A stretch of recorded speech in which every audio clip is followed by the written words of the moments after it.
Bonjour à tous. Désolée pour le retard. On devait commencer à 10 heures. On a un petit peu de retard parce qu'il y a eu un peu de mouvement sur l'autoroute, on va dire.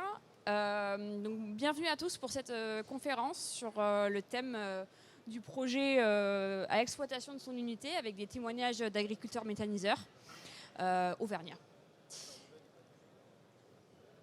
Tout d'abord, je vais juste faire un petit remerciement à Jean-François Blanc parce que la création de cette agora a été à l'initiative de BioValo, Origami et GRDF, 3 acteurs locaux de la région.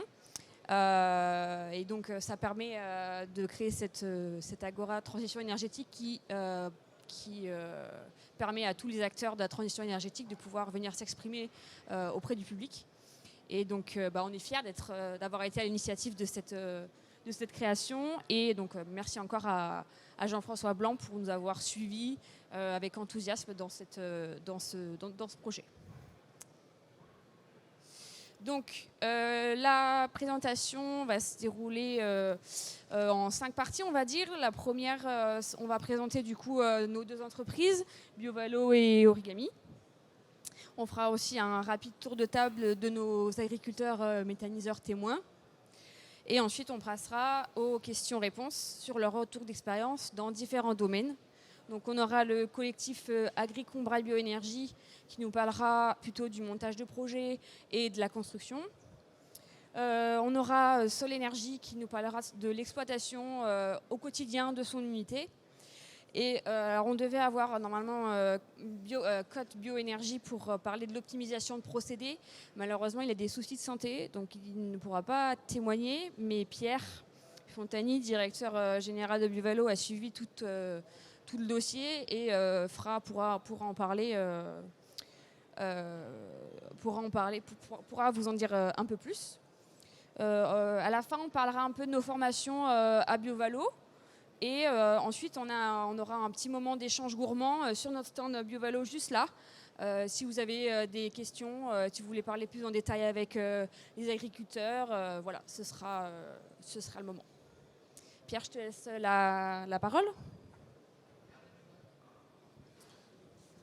Merci Garance. Rapidement, voilà, je vais présenter la structure. BioValo, c'est un bureau d'études qui est donc local de l'étape, puisqu'on est basé à Rion, on a notre siège social à Rion. On est implanté aujourd'hui sur 2 sites, un site, donc le site de la LUAS à Rion, et un autre site sur lequel on a une activité de plateforme de démonstration, qui est un site sur lequel on retrouve une grosse unité de méthanisation industrielle, et sur lesquels on est amené à faire des tests et des expérimentations.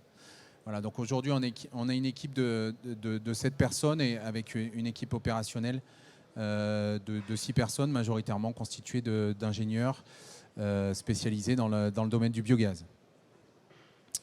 En termes d'activité, on a différentes approches. Une première offre qui consiste à accompagner les porteurs de projets en tant que bureau d'études, donc soit sur leur réflexion autour du projet, et on les accompagne jusqu'à la construction de leur unité de méthanisation. Et puis on intervient également une fois que l'unité est construite, et on est capable là d'intervenir sur tout un tas d'aspects, notamment sur le conseil à l'exploitation, le suivi biologique. Et donc aujourd'hui, on compte une trentaine de références et une trentaine de sites qu'on accompagne. On a également, donc pour faire cet accompagnement, un laboratoire d'analyse en interne sur lesquels on peut faire différentes recherches de paramètres pour assurer le suivi de l'exploitation et optimiser le suivi d'exploitation. Et puis on en dira 2 mots.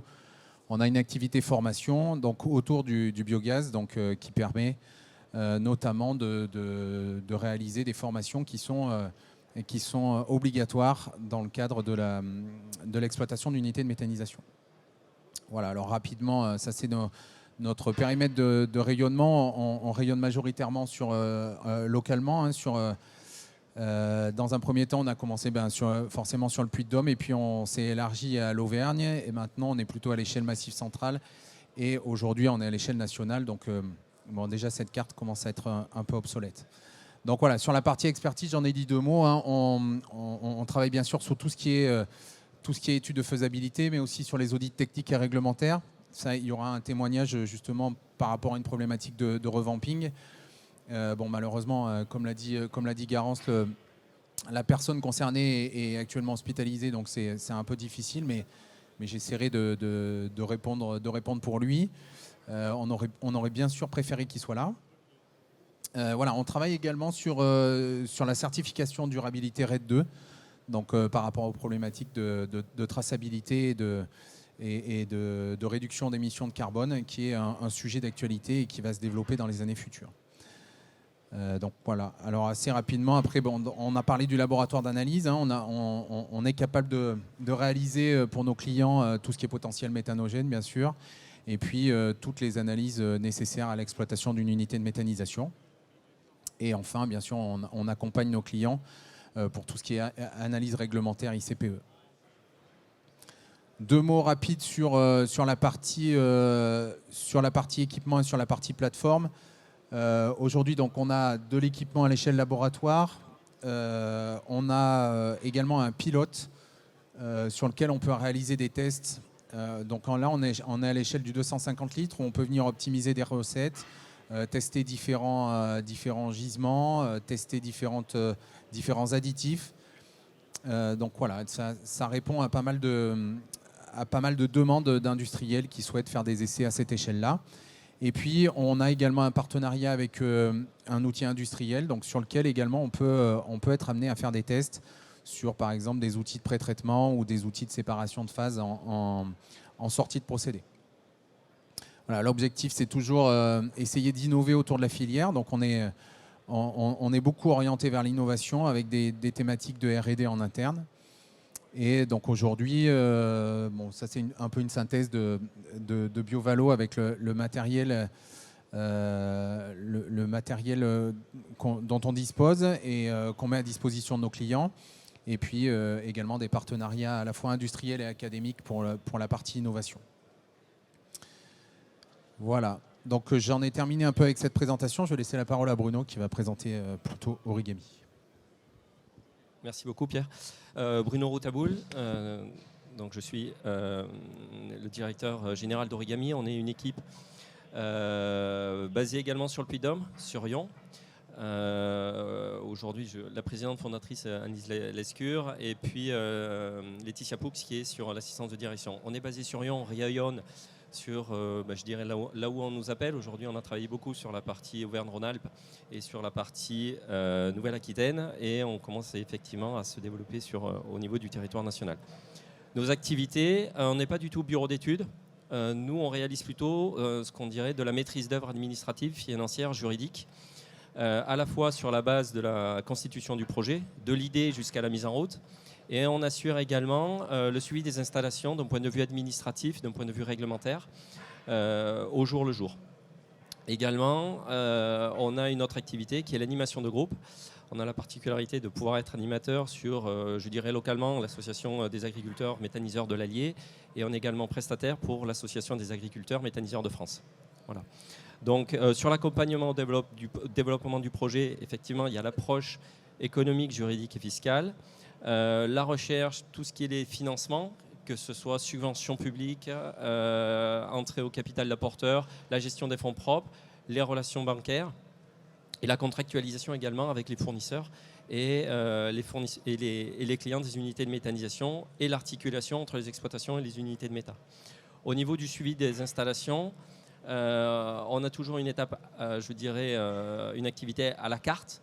On peut assurer toute la partie de la comptabilité, du suivi réglementaire, des bons d'accompagnement au niveau des matières et réaliser les réalisations de prévisionnels pour la trésor et un suivi de la trésorerie.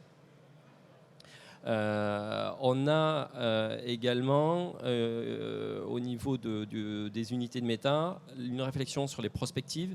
C'est que l'unité de méta va être en fonctionnement.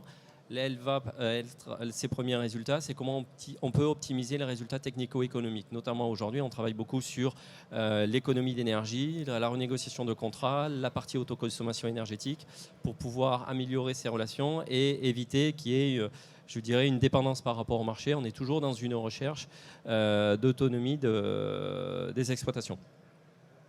Et également, on a l'autre volet qui est sur la partie agricole également, sur l'accompagnement, sur les projets, sur le conseil et sur la partie ENR qui est toujours le photovoltaïque, de pouvoir adosser, en fait, calculer les besoins d'investissement et de rentabilité à partir de l'énergie et la production de photovoltaïque en autonomie sur les exploitations. Voilà. Donc, on travaille en collaboration avec BioValo sur les différentes étapes des projets. Alors, sur les unités de méthanisation, effectivement, on a la partie étude de faisabilité. BioValo et ses équipes sont sur l'expertise technique, tout ce qui est le dimensionnement, tout ce qui est le gisement, tout ce qui est le potentiel de production. Et on va s'atteler, nous, sur la partie économique, de pouvoir réaliser les budgets en CAPEX, les OPEX, comment pouvoir obtenir une rentabilité suffisante pour pouvoir arriver sur la viabilité du projet. Et je continue, donc du coup sur l'exploitation aussi on va travailler là-dessus. Donc comme le disait Pierre, c'est tout ce qui est l'aide à l'exploitation au suivi biologique pour voir l'efficacité, je dirais, des intrants par rapport à la production du biogaz. L'intérêt, c'est aujourd'hui d'être relativement autonome en production, de pouvoir gérer au mieux la qualité des intrants pour pouvoir produire le maximum de gaz et avec un gaz, je dirais, le plus pur possible. Réaliser tout ce qui est l'optimisation des procédés. Alors, on part d'une idée au départ. L'essentiel, ensuite, c'est de pouvoir optimiser toujours dans le fait de l'optimisation technique, la productivité et la rentabilité, et réaliser tous les audits techniques et réglementaires. Tout sur la partie, je dirais, agrément sanitaire, toute la partie des réglages. Et nous, sur cette partie-là, on va être effectivement plus sur le suivi administratif. Donc, on peut assurer la préparation, la facturation des productions, la facturation des intrants, la facturation du digestat, les notions économiques et financières pour pouvoir améliorer toujours dans l'optique la rentabilité et pouvoir soulager les porteurs de projets qui sont plus, eux, sur la gestion au quotidien et de l'unité de méta et de pouvoir, je dirais, prendre du recul, se sortir un peu de la mêlée et pouvoir réfléchir sur l'intégralité de projet. Et on les accompagne à ce niveau-là sur ce qu'on appelle les prospectives, c'est-à-dire qu'aujourd'hui, l'unité de méta, elle est en place, elle produit du gaz, elle produit de l'électricité et de la chaleur, mais qu'est-ce qu'on peut faire? Quelles sont les alternatives ou les activités complémentaires qu'on peut avoir sur les unités de méta?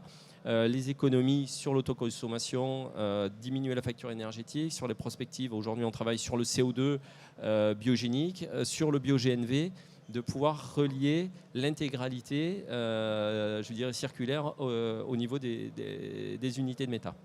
Voilà. Pierre, si... Non, je pense qu'effectivement, tu as bien résumé notre partenariat. Je crois qu'il est très complémentaire et ça permet d'amener une solution globale à la fois aux porteurs de projets et aux exploitants. Donc, je pense que c'est une vraie richesse, notre collaboration. Voilà, bon, ça l'est. J'espère que les personnes qu'on a invitées à témoigner de ça vont aller dans ce sens, parce que sinon, forcément, on sera très déçus. Donc voilà, je leur mets un peu de pression tout de suite. Voilà. Je vais laisser la parole à Garance qui va reprendre la main pour la partie table ronde complète. Merci Pierre. Donc un petit tour de table rapide pour présenter rapidement nos intervenants et je les laisserai ensuite se présenter eux-mêmes, présenter leur projet et présenter, on passera à la partie plutôt questions-réponses. Donc tout d'abord sur le sujet de l'accompagnement au montage de projet, nous avons Agricombra Bioénergie, ACBE, avec Frédéric Blanchonnet et Damien Taillarda. Donc c'est une unité de méthanisation en injection collective, 110 normaux, située dans l'Allier, dans le 03. On devait aussi avoir normalement Christophe Collat, qui fait partie du bureau, mais malheureusement, il n'a pas pu venir aujourd'hui pour des problématiques avec son élevage. En suivi d'exploitation, elle n'est pas encore arrivée, elle est encore dans les bouchons. Dans 10 minutes, elle arrive. Donc on accueillera Camille Paternos. Son énergie, son unité s'appelle Sol Energy et c'est une cogénération de 500 kg située à côté de Limoges. Et enfin, donc malheureusement, on n'aura pas Bruno Cotte, comme je vous le disais, parce qu'il est actuellement hospitalisé, mais Pierre fera un point sur le travail qu'on a pu mettre en place ensemble sur l'optimisation de son procédé. Et lui, donc son unité s'appelle Cotte Bioénergie et c'est une cogénération 138 kW située dans le Puy-de-Dôme. On va passer du coup aux présentations plus faites par nos agriculteurs. Je vais laisser la parole à Frédéric. Tiens. Ah oui. Est-ce que l'autre micro fonctionne aussi? Ouais. Ça marche? Oui, super. Pour l'instant, on présente ton projet. Du coup, si on présente le projet depuis la réflexion ou juste une présentation rapide? Tu fais ce qu'il y a sur les slides, tu te présentes. Et voilà. Oui. Ok. Bonjour à tous, Frédéric Blochonnet. Donc, je suis le président de la SAS Agri Combray Bioénergie où on est donc 6 exploitations très associées.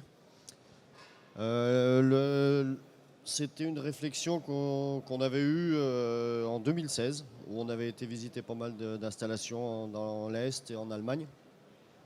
Puis après, pour des raisons d'autres projets, choses comme ça, c'est un petit peu resté en stand-by. À l'époque, c'était des projets à injection. Et puis, c'est revenu sur le tapis avec la possibilité de passer en injection. Où là, on a remis la discussion en route en 2020. Et c'est de là qu'on a décidé de former un groupe et on a créé la société été 2020. Et à partir de là, tout s'est enchaîné. Du coup, on se connaissait déjà avec Bruno sur d'autres projets. Donc on a repris contact et on est reparti dans les démarches. Donc c'est que là, Origami est intervenu pour commencer à développer le projet et pour arriver à octobre 2020 à la signature du contrat de gaz. Début 2021, le dépôt de permis de construire. Voilà, l'idée de partir en collectif, c'était déjà de sécuriser les approvisionnements sur le site. On a fait un projet normalement autonome, avec nos fumiers d'exploitation et nos intercultures. Sinon, voilà, après au niveau de la société, on a créé un conseil d'administration. On a un groupe avec donc, Damien qui est directeur adjoint avec Christophe Collat. Et un conseil d'administration où on ne convoquait pas les 13 associés pour faire toutes les réunions de montage de projet. On avait le conseil d'administration qui représentait au minimum une personne par exploitation.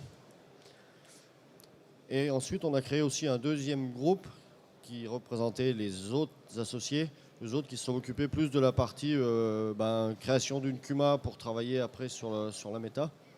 Enfin, on a vraiment essayé d'impliquer tout le monde dans le projet pour pas qu'il y ait deux, trois pilotes et puis que les autres se rendent compte qu'on a une méta le jour où elle rentre en fonctionnement, quoi. Il y a eu des périodes où il a fallu faire comprendre à tout le monde que fallait participer, il fallait prendre du temps sur son exploitation parce que la méta, il fallait s'apprendre à prendre du temps. Et donc après c'est parti. Et donc après en travaillant toujours avec Origami sur tout le montage financier, toute la gestion, toute la partie administrative du dossier, c'est lourd, c'est long, après l'étude de faisabilité. Où là, on nous demande quand même d'avoir trois propositions de société. Et l'idée de travailler avec BioValo, c'était, comme on a essayé de faire sur tout notre projet, c'est de travailler local. La quasi-totalité des intervenants de notre projet, que ce soit pour la construction ou pour le montage des projets, on essaie de travailler avec des gens locaux. Pour l'instant, on ne le regrette pas. Donc voilà, je sais pas après sur la présentation si... Tu peux venir peut-être présenter un peu le plan de votre méta parce qu'elle est en construction. Si tu Donc veux, oui, pour l'instant, on peut pas dire que notre projet est gaz. Ça gaze pas pour l'instant. Ça devrait gazer courant 2023. Donc pour vous situer, on a choisi le site, peut-être me mettre de ce côté ça. On a choisi le site en bord d'une route départementale. Déjà pour pas amener de contraintes supplémentaires à nos petites communes qui n'ont pas de budget pour les routes. Donc on a choisi un site route départementale, pas de voisinage à moins de 300-400 mètres.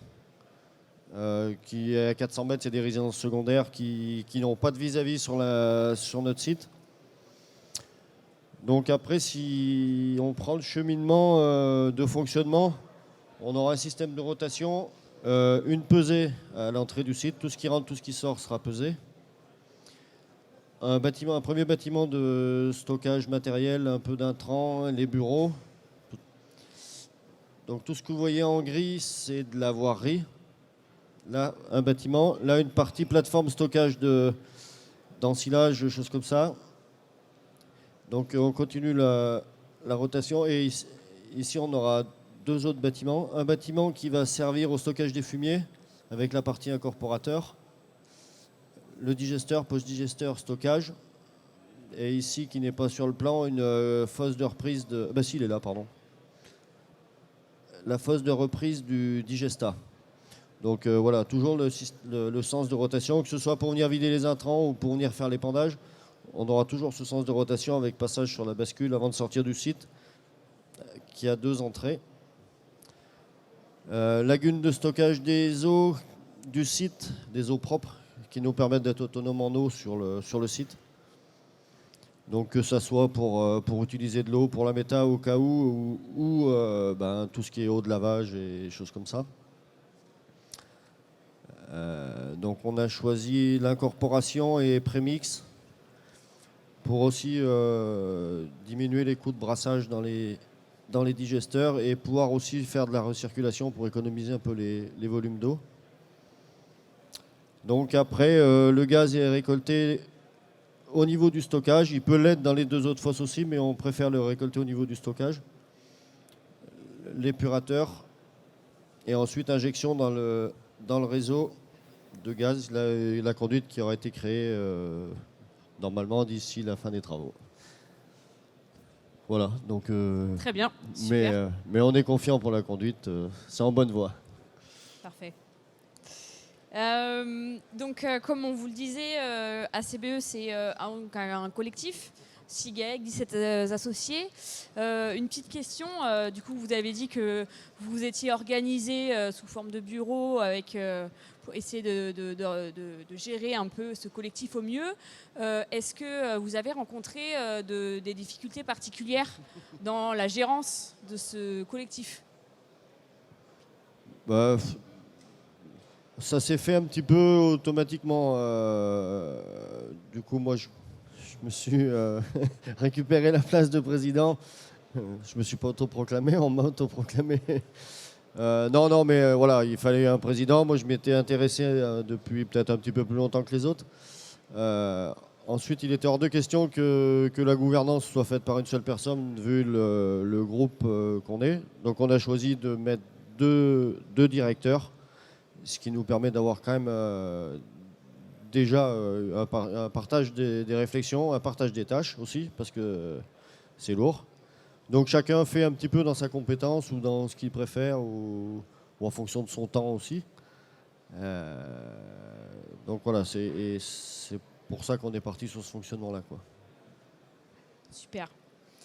Et est-ce que, comment, enfin, vous en avez parlé un petit peu, comment vous avez vécu cette période d'accompagnement lors du montage de projet avec Buffalo et Origami, comment ça s'est passé? Est-ce qu'il y a eu des difficultés? Est-ce que des points de blocage? Est-ce qu'avec le collectif, vous faisiez des réunions toutes les semaines avec votre collectif? Est-ce que vous pouvez nous en dire un peu plus? Ouais, c'est là où on a rencontré, enfin, pas le premier problème, mais où on a mis la première contrainte, c'est qu'en début de projet, on s'est donné un jour et 1 heure de chaque semaine où on se retrouvait systématiquement le groupe conseil d'administration qu'on ait le temps ou qu'on n'ait pas le temps, il fallait être présent aux réunions parce que la méta, entre guillemets, ça va être entre guillemets une contrainte temps, donc il fallait s'imprégner de cette chose-là. Bon, après, ça c'est un petit peu maintenant pendant la phase travaux, on a calmé un peu les choses parce qu'il y a moins de besoins aussi. Et pour en revenir sur le montage du projet, et donc Origami BioValo, quand on voit le travail qui a été fait par les deux structures, honnêtement, une personne qui se lance tout seul, ou même un groupe qui se lance tout seul, sans ces compétences-là, où ils sont très forts, où il y a quelque chose que j'ai pas compris.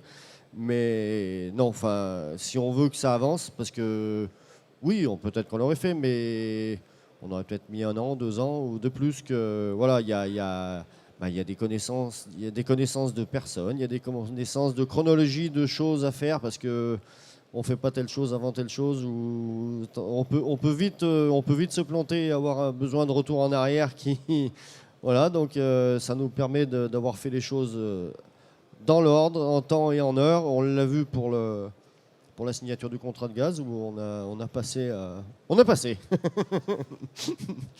Voilà, l'étude de faisabilité, c'est pareil. Enfin, quand on voit le dossier final, faut se l'enquiller parce qu'il y a quand même un peu de taf.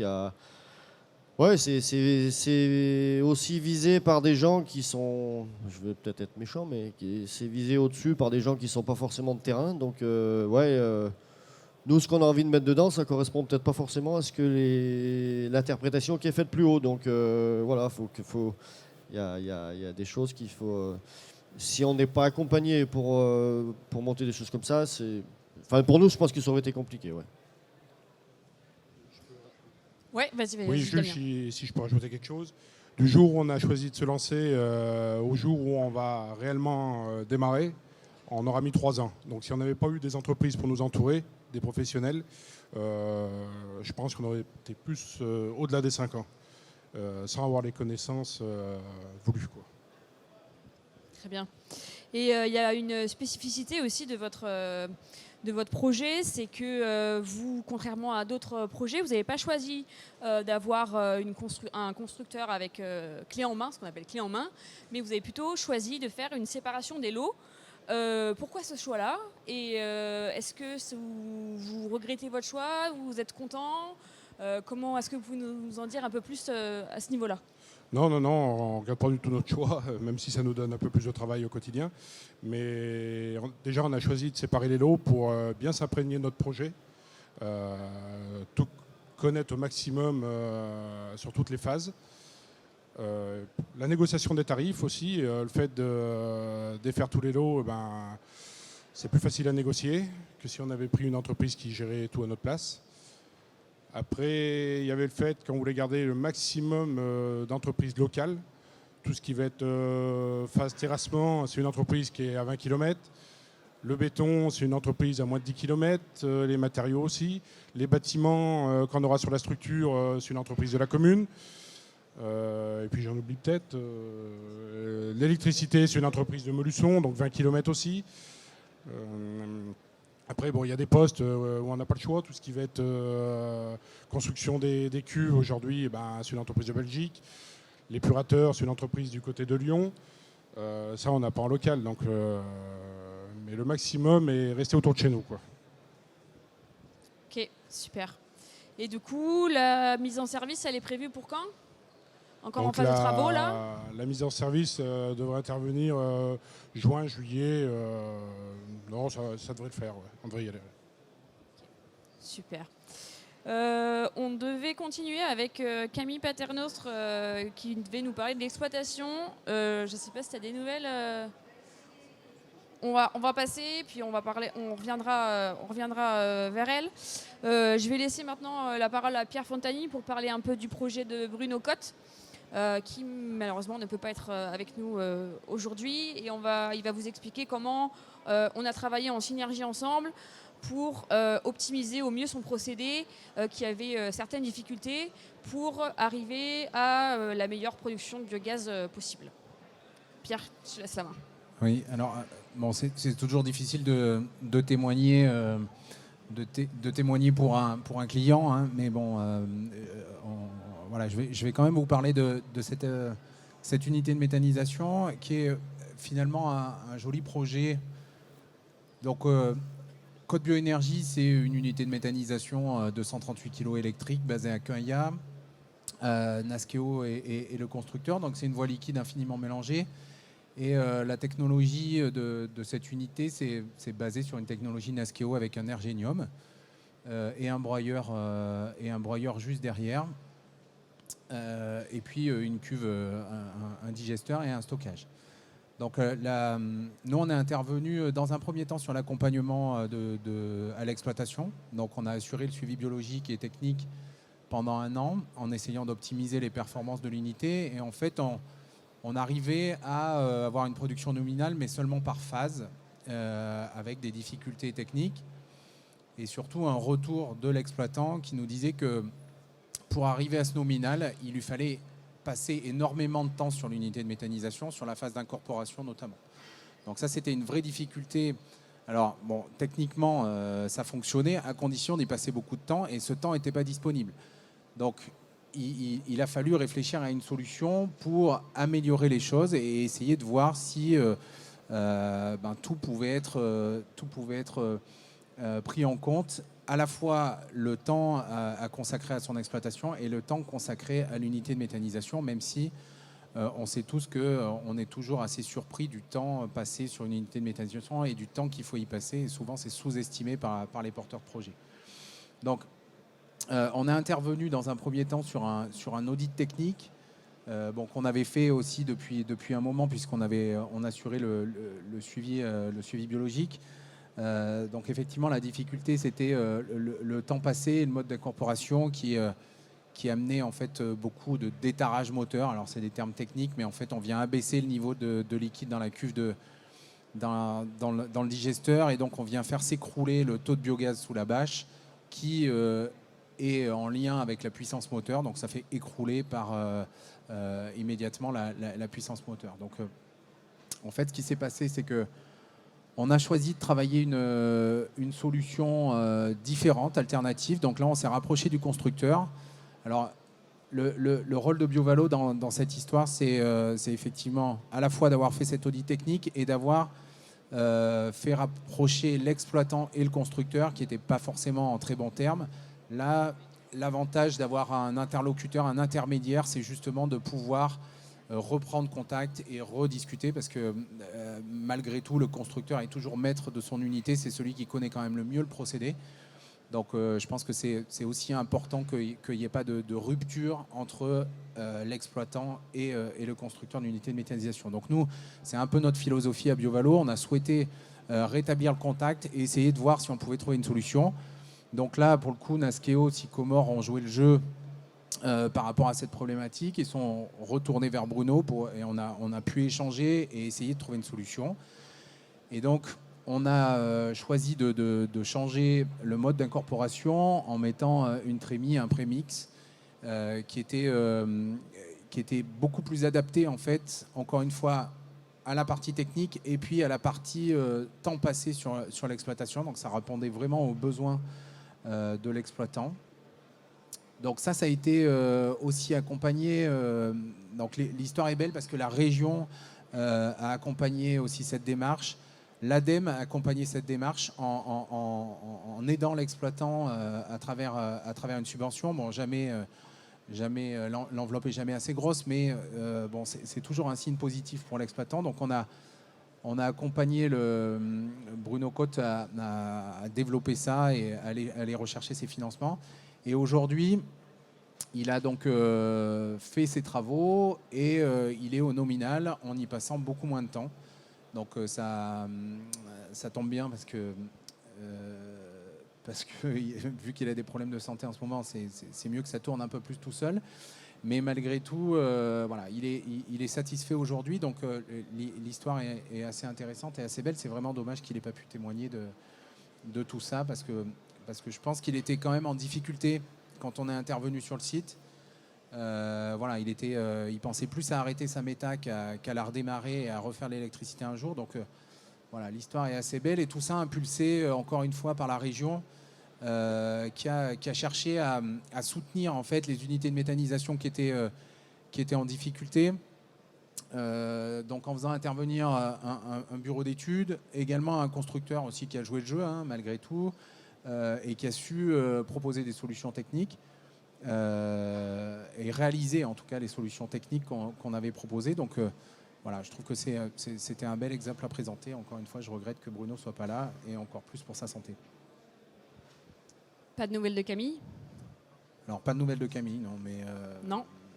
Mais voilà, peut-être que je sais pas, on avait prévu des échanges. On peut pas parler du des tout. formations en attendant. Non, mais Tu veux qu'on parle de Camille? Non, mais je peux parler un peu plus De quoi?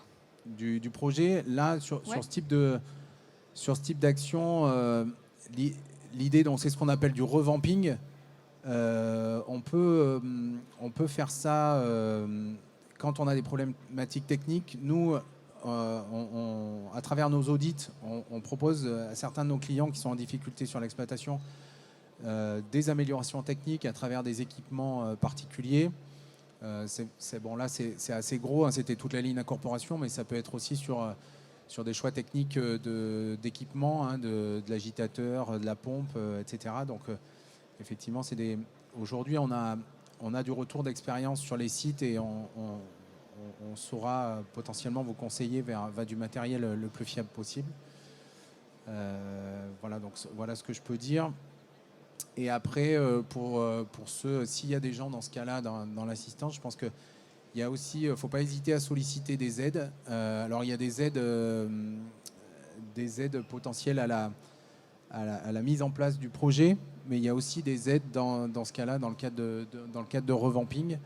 Encore une fois, là, dans le cadre de ce projet, on a sollicité l'ADEME qui a répondu favorablement à la demande. Donc, même si c'était de ce qu'ils nous ont dit une aide exceptionnelle, c'est toujours exceptionnel, mais bon, malgré tout, des aides exceptionnelles, il y en a.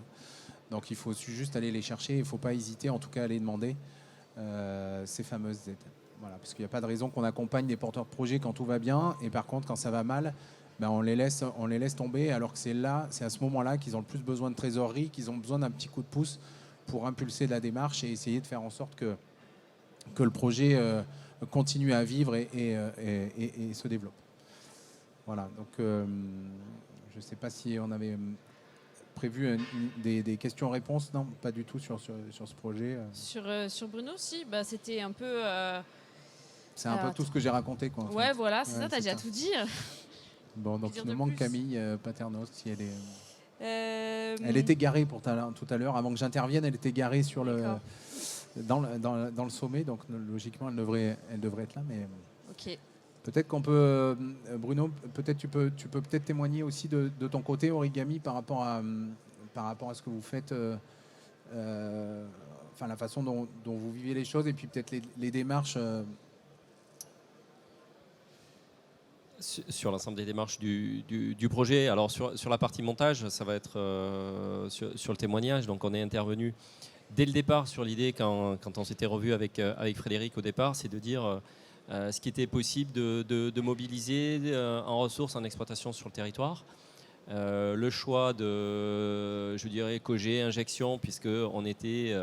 je dirais, la réflexion sur l'injection a été possible grâce au droit à l'injection, puisque la commune n'était pas desservie en gaz, et parce qu'il y avait d'autres projets à proximité sur lesquels il a fallu avoir une réflexion, je dirais, commune pour assurer une mutualisation du réseau gaz.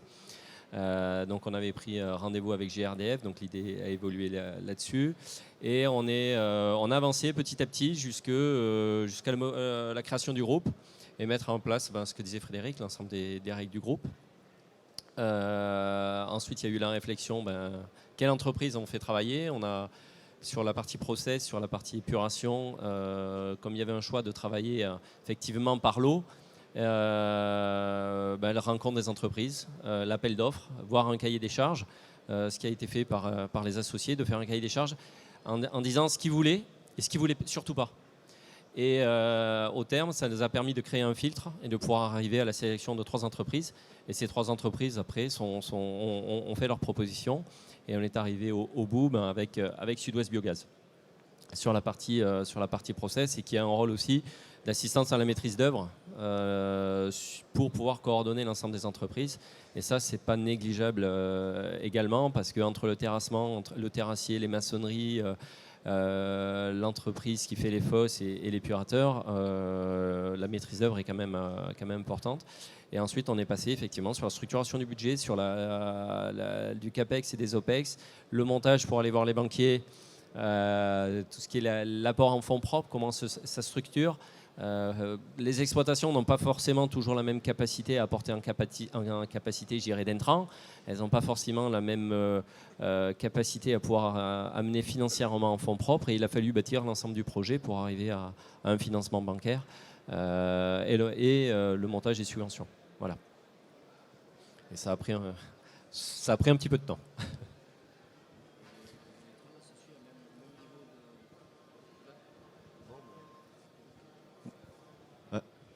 Ouais, on a fait le choix que les 13 associés rentrent au capital au même niveau. On a raisonné à l'exploitation. Toutes les exploitations ont le même niveau de capital, et après, en fonction du nombre d'associés des exploitations, et chaque exploitation a réparti le capital avec ses associés. Mais toutes les exploitations sont au même niveau. On ne voulait pas qu'il y ait de disparité. Voilà. Donc on a fait en sorte que tout le monde puisse rentrer au même niveau. Peut-être une question sur le projet qui est effectivement un projet collectif. Est-ce que le fait que ce soit un projet collectif sur une commune ou des communes proches, est-ce que ça vous a aidé par rapport à l'acceptabilité du projet d'une manière globale? Comment ça s'est passé? Est-ce que vous pouvez nous raconter un peu comment ça a été vécu dans l'environnement local du début et puis maintenant? Non, on n'a eu aucun souci avec le voisinage ou de quoi que ce soit par rapport à notre projet. Après, il y a eu des discussions sur le passage de la conduite de gaz, mais voilà, ce qui n'était pas notre problème. Bonjour. Mais par contre, sur le montage du projet et pendant la période de construction où on est actuellement, pour l'instant, voilà, on n'a eu aucun souci. Certainement que le fait d'être en groupe, que chacun de notre côté, on n'a pas forcément des amis, on a des amis, et le mélange de tout a fait que, voilà, certainement, il y a des gens qui ont eu des questions, on a répondu à des questions. On a invité nos maires, avant l'officialisation du projet, on a convoqué les maires des communes, des exploitations touchées. On les a informés sur notre projet. Et comme ça, le jour où à la moindre question qu'ils avaient, ils étaient au courant du projet, ils étaient au courant des personnes qui étaient dans ce projet. Peut-être que ça a limité aussi, mais voilà, on a essayé de faire accepter le projet au mieux, et a priori, voilà, on n'a pas fait de réunion publique. Bon, on était en période Covid en plus, donc c'était déjà pas possible.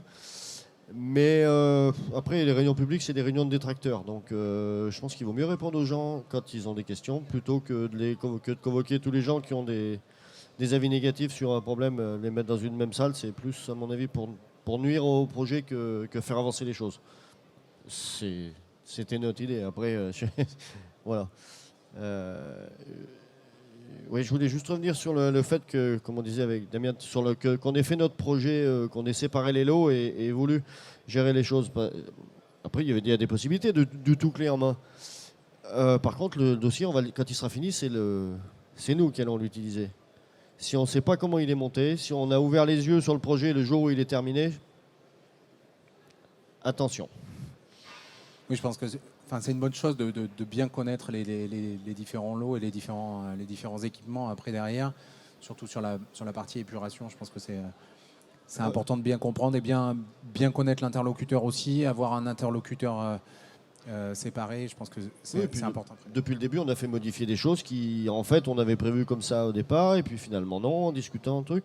Si on prend un truc clé en main, on signe en bas de la feuille et on retrouve le bébé à la fin. Quand on avance avec le projet, on s'aperçoit que forcément que ce qui était sur le papier, c'est pas forcément bon. Faut bouger des lignes un peu. En gros, faut être complètement impliqué dans la maîtrise d'œuvre, quoi. C'est ce que ça veut dire. Hein, nous, on y passe tous les jours, et puis tous les jours, il y a un truc nouveau. Pas forcément de problème, mais si on voit le problème à la fin, c'est plus compliqué. Très bien, merci beaucoup. Alors peut-être sur le projet ACBE, peut-être il y a des questions. Oui, non.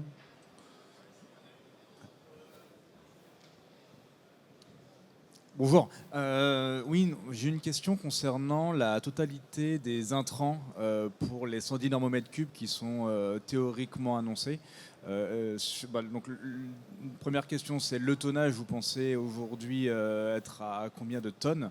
Et surtout, quelle est la ration de la part d'effluents d'élevage et cives de l'autre côté? On est à 11 000 tonnes à l'année, avec en 70% fumier, si je ne me trompe pas. Sachant qu'en fumier, on n'est pas aux 100% de nos exploitations. Et après, on est sur les cultures intermédiaires. On est sur, en fonction de la météo, des cultures intermédiaires d'hiver ou des cultures intermédiaires d'été. Après, on travaille avec la météo, mais ça, on est déjà habitué avec nos exploitations. Des années comme l'an dernier, on en profite pour stocker de la marchandise, puisque l'an dernier, c'était quand même propice à la pousse d'à peu près tout. Des excédents en tout, des excédents en herbe, des excédents en maïs, des excédents, des cultures intermédiaires qui ont poussé toute l'année. Après, on ne s'interdit pas non plus de travailler avec le voisinage sur quelques matières, des surplus de production aussi. On n'est pas dépendant, mais on ne se l'interdit pas. Y a pas de, on n'a pas fermé la porte, on ne l'a pas ouverte non plus, mais on ne l'a pas fermée. Et puis après, éventuellement, pourquoi pas des opportunités de déchets quelconques, mais voilà, à voir à l'avenir. Ce qu'on voulait déjà, c'était être dépendant de personne au départ. Si j'ai répondu à la question. Est-ce qu'il y a d'autres questions dans l'auditoire par rapport au projet Agricombat Bioénergie? Non? Ok.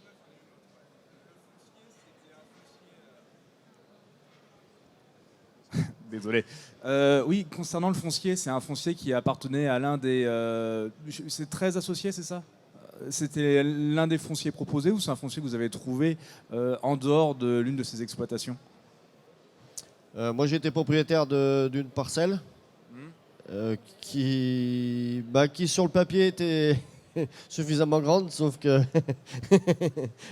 avec l'éclairage, ça passait pas. Non, et on a un autre associé qui était locataire d'une plus petite parcelle à côté, du coup, où il a vu avec son propriétaire, on a racheté sa parcelle aussi. C'est la SAS Agricombraille qui est devenue propriétaire du foncier. On a passé une vente officielle. C'est la SAS qui est propriétaire. Et pour ce qui est de la surface, du coup, la surface totale de l'unité? La première parcelle faisait 2 hectares, on pensait arriver à caler tout, et puis finalement on passe pas, et on a récupéré 1,5 hectare supplémentaire. Et là par contre, c'est confortable. Là par contre, c'est confortable. Ok.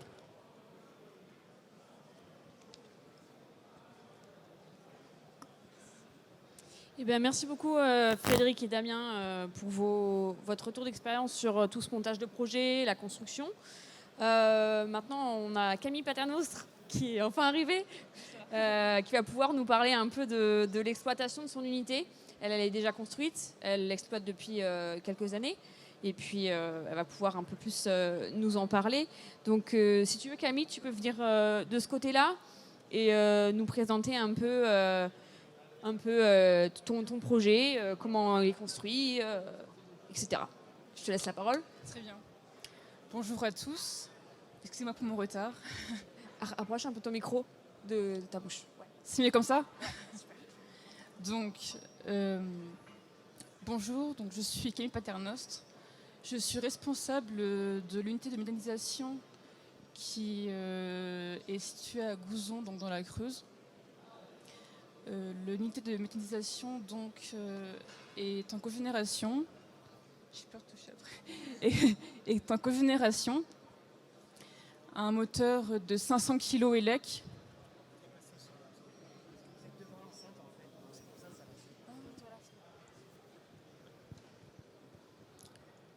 Donc je disais, nous avons un moteur de 500 kg ELEC. Le fabricant est Biogasorator, donc un fabricant allemand. Et nous fonctionnons en voie liquide infiniment mélangée. Alors sur la photo, vous pouvez voir le site de méthanisation avec au fond un silo qui fait 70 mètres par 25. En face du silo, il y a 2 trémies d'incorporation qui alimentent toutes les demi-heures le digesteur. Donc le digesteur qui est ici, qui est bétonné, le post-digesteur qui est ici, et puis le stockage. Le digesteur et le post-digesteur font 24 mètres de diamètre par 6 mètres de profondeur. Les 3 fosses sont enterrées. Il y a juste le stockage qui a 2 mètres hors sol. Et donc le stockage est un peu plus grand que les 2 autres fosses. Il fait 26 mètres de diamètre par 8 mètres de hauteur. Nous avons une petite préfosse ici pour les eaux de ruissellement et pour les jus de silo. Et puis ici se trouve le bâtiment technique avec à gauche, il y a le moteur de cogénération. Et sur la droite, il y a toutes les armoires pour le fonctionnement donc, de la partie des fosses, brasseurs, pompes, etc.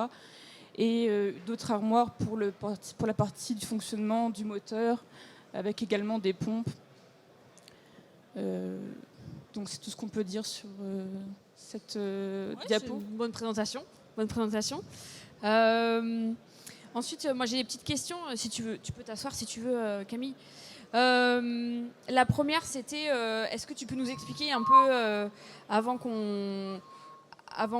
donc on t'accompagne maintenant depuis quelques années au niveau du suivi biologique et technique, et quel était le constat au niveau de ton exploitation avant cet accompagnement?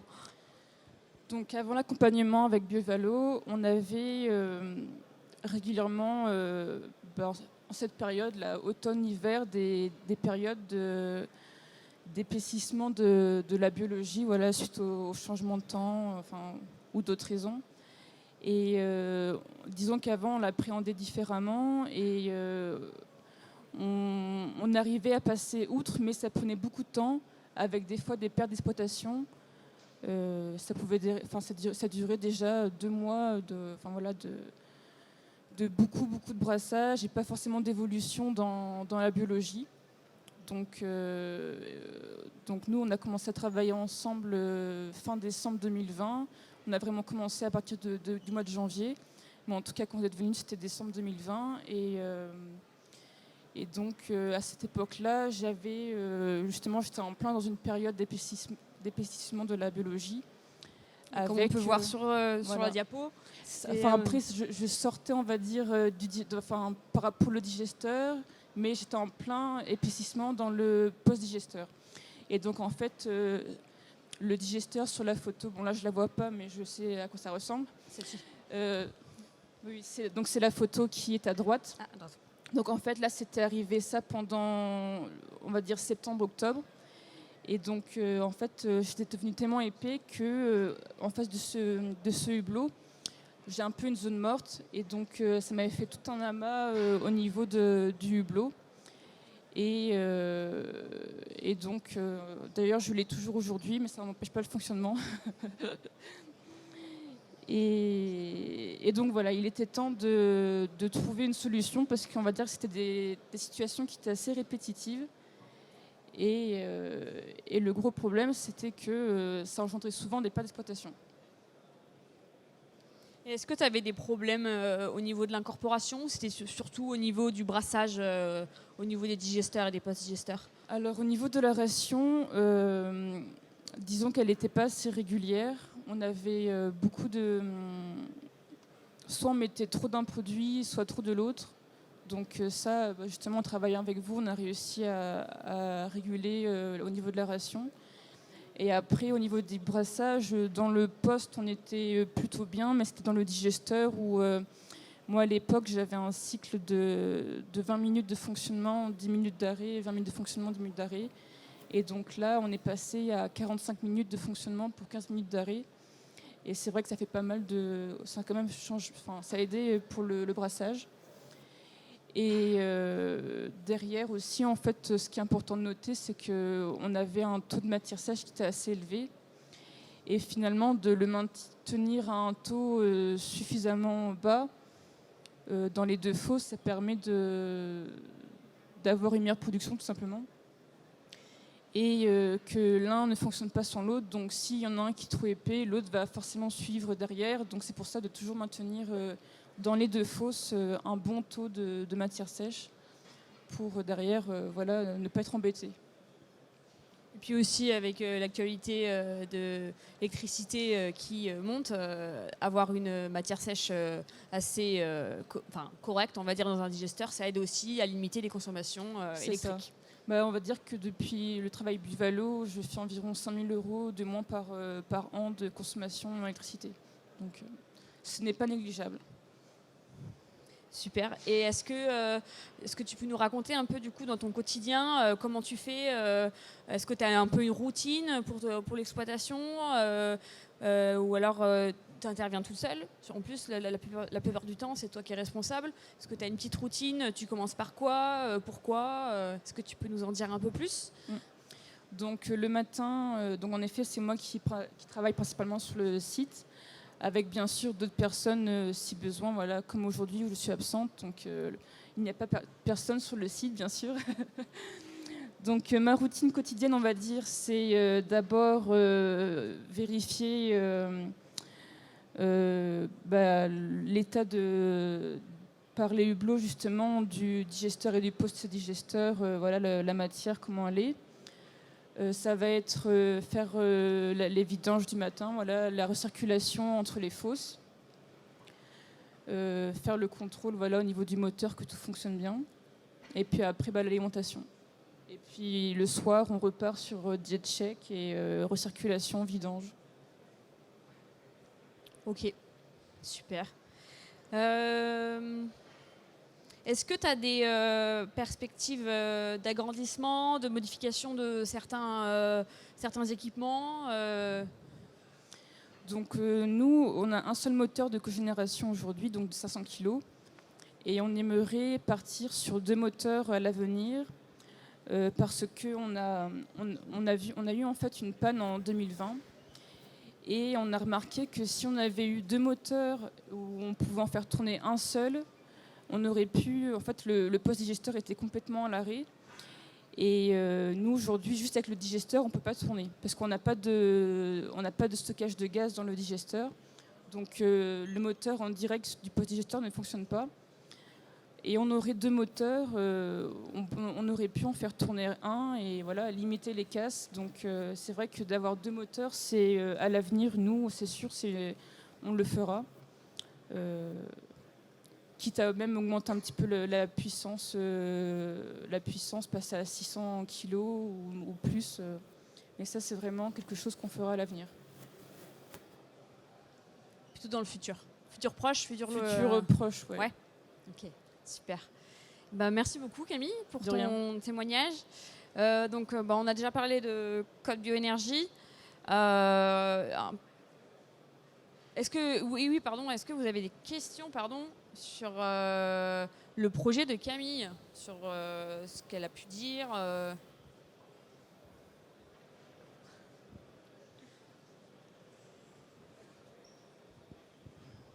Donc oui, concernant les intrants, est-ce que vous tournez uniquement avec l'exploitation, les exploitations qui sont autour ou avec la vôtre uniquement? Comment ça se passe? Donc nous, aujourd'hui, on a beaucoup d'échanges avec des exploitations aux alentours. Enfin, bien sûr, il y a la production de la ferme, mais on a aussi beaucoup d'échanges lisiers, digesta, fumier, paille, voilà, avec des voisins aux alentours. Ouais. Ok, et en tonnage, ça représente quoi à peu près? C'est 30 tonnes par jour. Ok. Donc c'est un peu moins de 11 000 tonnes. Ok, merci. Peut-être, moi j'ai un complément ou une question, Camille, si peut-être s'il y a des exploitants dans la salle sur toi les points de vigilance par rapport à parce que l'unité maintenant elle commence à être, c'est une unité relativement ancienne, hein, tu commences à avoir beaucoup d'expertise sur l'exploitation de l'unité de méthanisation et on voit, peut-être que tu as oublié de dire, c'est qu'aujourd'hui tu es au nominal, hein, quasiment au nominal et ça fonctionne bien, donc ça veut dire que tu exploites bien avant tout. Je crois que c'est le premier paramètre et le plus important. Donc je crois qu'aujourd'hui, tu es vraiment en maîtrise de l'outil de méthanisation. Donc si on a pu nous t'aider, BioValo, c'est tant mieux. Et puis c'est aussi parce que tu as été réceptive aux conseils qu'on a pu te donner. Mais aujourd'hui, c'est quand même toi qui exploites. Donc tout le mérite, enfin beaucoup de mérite, la quasi-totalité du mérite te revient. Donc ça, c'est une précision. Et puis peut-être que est-ce que toi, il y a vraiment des points de vigilance par rapport à justement, tu l'as dit, il y a eu des problématiques techniques. Il y a des problématiques techniques sur toutes les unités de méthanisation, quelle que soit la typologie du procédé, le constructeur ou autre. Voilà. Toi, les points de vigilance et peut-être si tu avais des conseils ou quand tu as des conseils à donner sur quoi il ne faut surtout pas faire d'économies, notamment en termes de maintenance, en termes de... voilà. Est-ce que tu peux nous amener ce retour d'expérience-là ? Est-ce que tu peux nous en dire un peu plus ? Donc que ce soit sur la partie process ou voilà, la partie cogénération moteur, déjà toujours avoir du stock, il faut pas se dire qu'on fait des économies sur les pièces d'usure parce que là c'est sûr que c'est la ruine assurée. Toujours voilà, avoir des pièces en stock. Ne pas négliger les vigilances, la surveillance surtout, que ce soit sur tous les paramètres consignes du moteur. Après aussi être bien entouré parce que ce soit voilà, pour le moteur ou pour la biologie, pour tout. Des fois quand on a un doute, c'est aussi bien de pouvoir en discuter avec d'autres personnes qui ont des méthaniseurs ou bien voilà, des organismes comme BioValo ou bien avec le constructeur.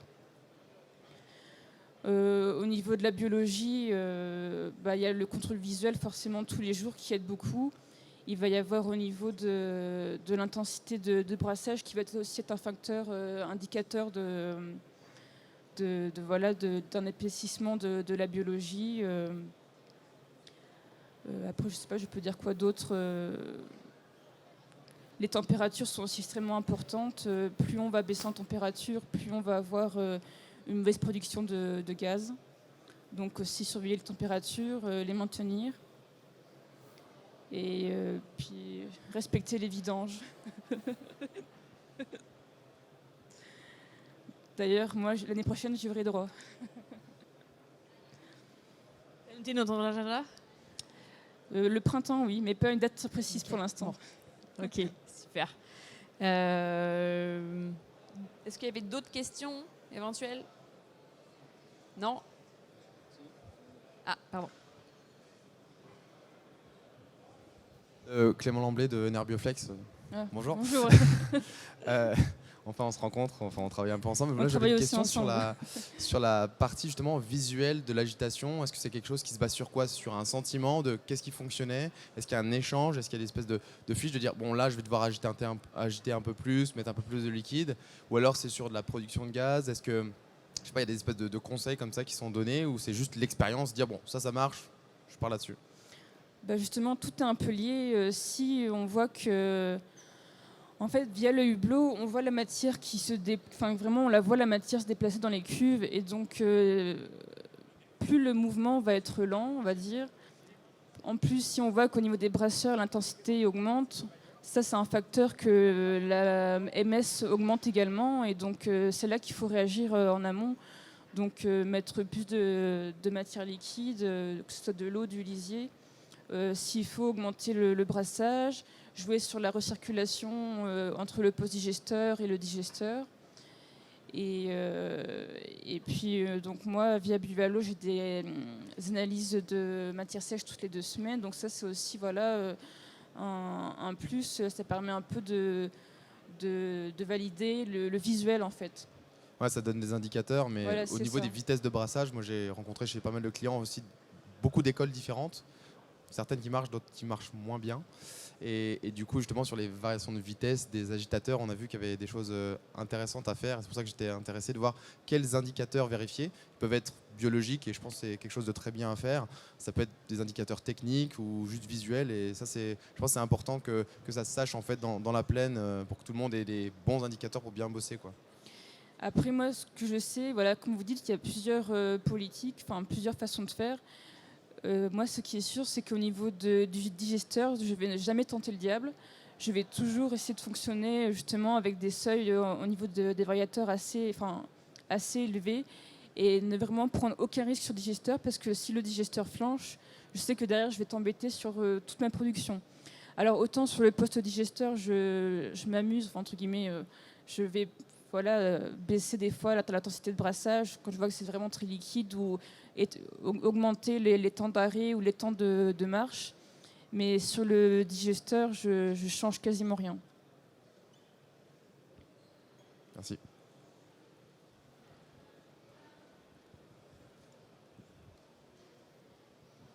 Est-ce qu'il y a d'autres questions? Non? Eh ben, on va pouvoir passer à la fin de cette présentation. Donc, on a déjà présenté Code Bioénergie via Pierre. On va faire un petit focus sur... au début de notre présentation, on parlait qu'on est aussi organisme de formation, BioValo. Nous, notre concept, en fait, c'est de créer une semaine avec une thématique spécifique par jour autour de la méthanisation pour acquérir en fait les bases de l'exploitation de son unité. Donc on organise plusieurs semaines de formation chaque année. On les fait généralement en présentiel chez nous, dans nos locaux à Riom. Mais il faut savoir qu'on peut aussi les délocaliser sur votre exploitation. S'il y a besoin de le faire aussi en visio, c'est aussi possible. C'est vraiment à la carte. Si vous voulez seulement la formation sur la maintenance, c'est possible. Vous n'êtes pas obligé de prendre tout le package. On s'adapte et on fait à la demande. Et une des particularités, c'est qu'on fait intervenir des experts pour nos formations sur les différentes thématiques, pour faire en sorte que nos formations soient les plus techniques et avoir le plus de retours sur le terrain, d'expertise sur les différentes thématiques. Donc, par exemple, notre prochaine session de formation, ce sera du 28 novembre au 2 décembre. Donc on aura le 28 novembre la formation qui est obligatoire pour toute personne intervenant sur les unités de méthanisation, donc qui s'appelle Prévention des risques et des nuisances. Le mardi, on aura une formation sur la maintenance. Le mercredi, sur le suivi biologique de l'unité. Et on a le jeudi une petite nouveauté, une nouvelle formation qu'on n'a encore jamais présentée avec notre partenaire Enerbioflex, justement. Sur l'optimisation énergétique de l'unité, comment faire pour, en ces temps de crise d'électricité, de gaz, comment faire pour optimiser au mieux sa consommation. Et on finira le vendredi 2 décembre avec une formation assez technique sur la production de cives et l'utilisation des digestats. Donc, il ne faut pas hésiter à venir nous voir si vous avez des questions par rapport à ces formations. On est là pour y répondre. Et notamment, on a des plaquettes avec un peu plus de détails qui sont sur notre stand, juste là. Donc, n'hésitez pas à venir les prendre, à venir nous voir. Notre contact formateur, l'interlocuteur majoritaire pour les formations, c'est mon collègue Benoît Chezot. De toute façon, il y a ses coordonnées sur les plaquettes, sur tous les flyers qu'on a. Si jamais vous voulez en savoir un peu plus, c'est l'expert le plus haut, on va dire. Voilà. Je pense qu'on a tout dit. Et puis, du coup, je vous remercie beaucoup pour votre attention. Merci d'avoir assisté à cette conférence. Et on vous donne rendez-vous juste là, sur le stand des 31, stand commun en BioValo Origami, pour un échange gourmand avec quelques gourmandises liquides et solides. Si vous voulez pouvoir partager un peu plus en détail avec nos intervenants. Voilà, merci beaucoup.